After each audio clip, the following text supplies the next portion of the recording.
A couple of days after. Feel good. It's always good to get that first win under your belt, but we're on to the Panthers. It's a quick week, a short week playing Monday night, and we had to turn the page pretty quickly and start preparing for Carolina. I meant how you felt physically, because I know you ran a lot. Oh yeah, just the usual football stuff, but no, I feel great. It's good to get that football soreness back, and that's something that I don't know. I kind of look forward to on Monday and Tuesday mornings, and it just shows that you played a game, and but now it's on the process of preparing for this week and getting your body back to where it needs to be. When you get back to work, what are the things that you look to clean up from what happened on Monday night? I think just little things, things that can keep drives alive, things that can start drives faster. But for the most part, we executed in the red zone, we executed on third down, and there's definitely areas that we can improve on, especially in the third down category. But I think we started off on the right foot in those two specific areas, and now it's just kind of fine-tuning the little things, getting the timing down, and just moving forward with that. Blaine, I've heard some analysts say that they thought you played too fast, and I was just wondering how you would evaluate how you were playing, and if you felt that you were in a good rhythm. Or Yeah, for the most part, I felt like I was in rhythm all game, going through my reads, taking off when I needed to take off there on third down, and so I would say that I'm just trying to execute our offense, and that's it.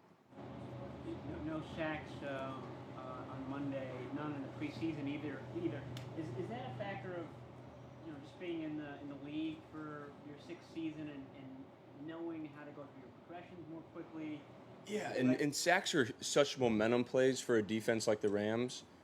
Anything that I can do to get the ball out of my hands, especially when they're trying to heat you up with pressure, just to not give them that satisfaction of having a sack on third down, because that kind of builds momentum into the next drive. And but really, our offensive line did a great job. That's a really talented front seven that we faced, and Greg Williams dials up a lot of exotic pressures, and our communication was great all game long. And when they did pressure us, I felt like myself, the receivers, and the running backs were on the same page from a hot standpoint. When you're kind of looking back at the early part of your career, you took a lot of sacks early on in Jacksonville. Is that one of the bigger differences between a young quarterback and a more experienced one? Yeah, I think at times young quarterbacks tend to try and do too much, especially on third down, trying to hold on to the ball, force it past the sticks. But when you're in max drop zones, sometimes your best throws are underneath for catching carries and let the guys go to work underneath. But yeah, I think there's a combination. There's a multitude of factors that go into why a sack kind of happens. It's definitely on the quarterback, but there's a lot of factors that kind of go into that. You mentioned Greg Williams and kind of the exotic stuff he does. Are the Panthers more basic, just line up and go play football? Yeah, we're still kind of getting to know the Panthers, but for the most part, what we've seen is they just go out and play their stuff. They're extremely talented defense. We know what they accomplished last year. They played a great game versus Denver in Week 1, and it's going to be a challenge, but we're going to prepare hard, and I'll be prepared for it.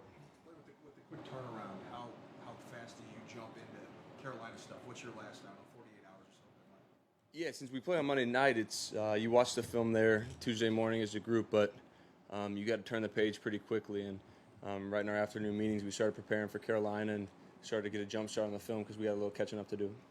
Steve Young was saying on the broadcast, talking to the coaches, that you see the field very well. And it's just a matter of sometimes just letting it rip, letting it go.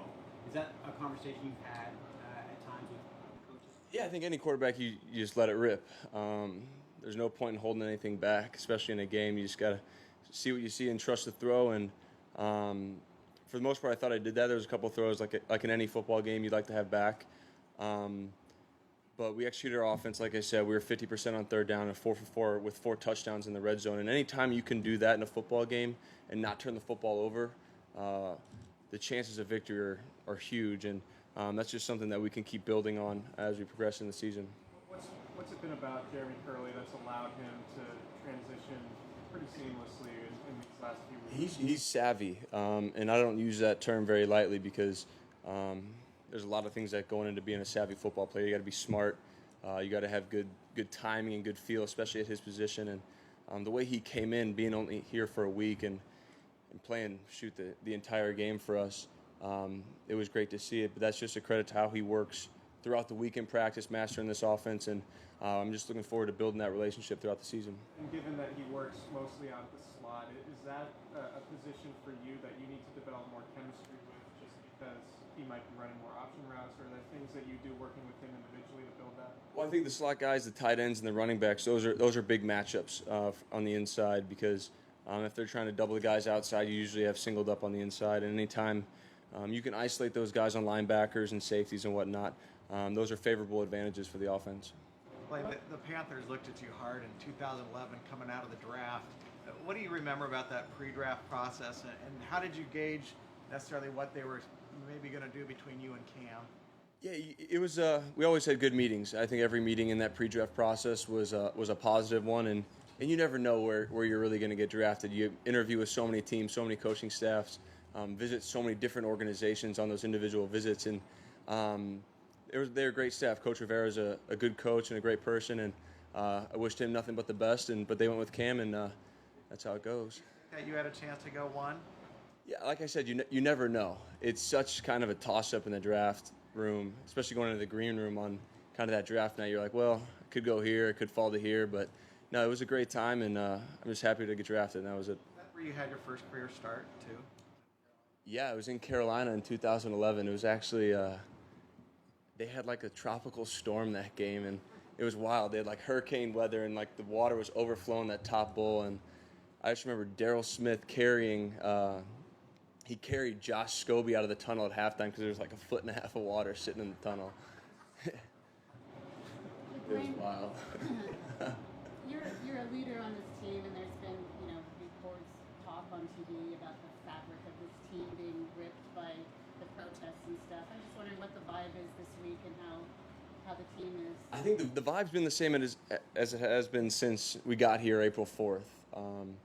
We got an eager group of guys in this locker room that are here to win a lot of football games, and the vibe's been extremely positive. We're out here having fun, but working extremely hard at our craft, and we're just going to keep that mindset throughout the ups and downs, because there's going to be downs this year.